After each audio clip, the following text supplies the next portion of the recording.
Okay, let's jump in. We're all seeing so much information about the economy, cost of living.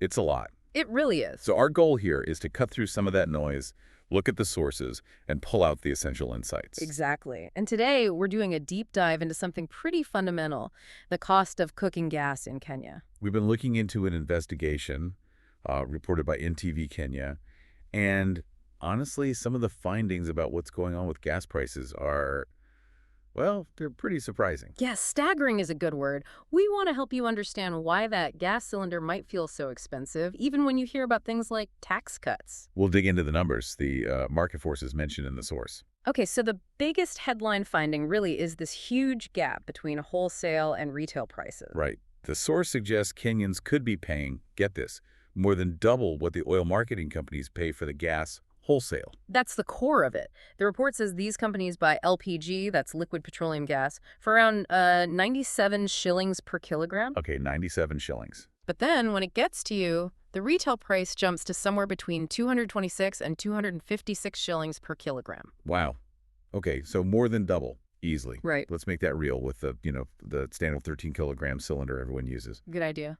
The source indicates companies might buy that cylinder's worth for about 12,261 shillings. Right. But for you to refill it, you're probably paying 3,160 shillings, maybe quite a bit more depending on where you go. And the report even listed some specific prices, didn't it? Like Total Energy at 33.30, Africa's and Shell around 3,300. Yeah, Progus was mentioned at 3,150. Hashi Gas a bit lower at 29.50, so there's even a range there. Exactly. Now, what makes this really puzzling is that this is happening despite the government actually taking steps to lower costs. That's the confusing part. The source talks about recent tax changes.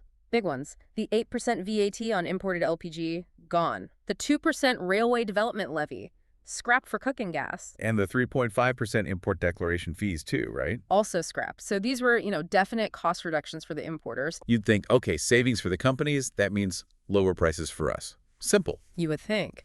But the investigation this report highlights found that, well, no. Despite those cuts, the source says the oil marketing companies just haven't passed those savings on. So the incentives didn't actually reach the consumer's wallet at all. Seems not. And this whole situation looks even more stark when you compare Kenya to its neighbors. The source included those numbers too. Stark is putting it mildly. The figures are astonishing. It says Kenyans pay 3 times more than Tanzanians for cooking gas. 3 times. 9 times more than in Uganda. And this one just blows my mind, 23 times higher than in Ethiopia. 23 times. It's, a massive difference. How is that even possible? 23 times? That huge gap is kind of the central question, isn't it? And the report suggests part of the answer lies in regulation, or rather, the lack of it. Ah, okay. So what's the deal with regulation?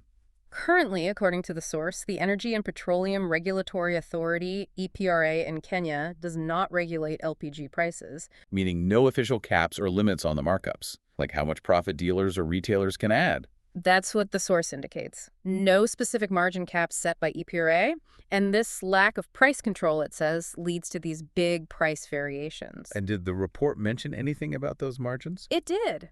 It noted that some stakeholders, people involved in the industry, described the margins kept by dealers and retailers as unusually high. Unusually high. Okay, so you have high margins, tax cuts not passed on, prices way higher than neighbors. Yeah. It paints a picture of, well, some serious economic challenges or maybe market power issues. It certainly raises questions. Yeah. And it looks like things might change. The source does mention ETRA is now considering bringing in LPG price regulations. Oh, really?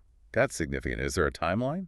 The plan mentioned is for January 2025, but it needs cabinet approval first. And the goal?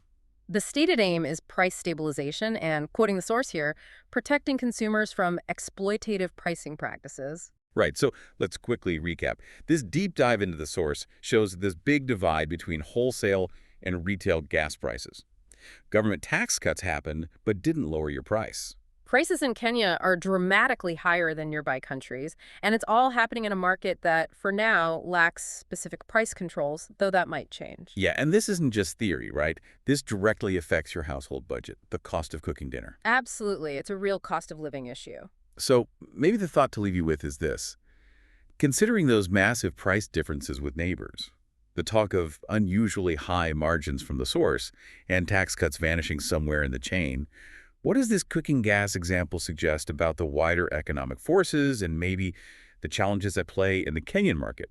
Something to chew on.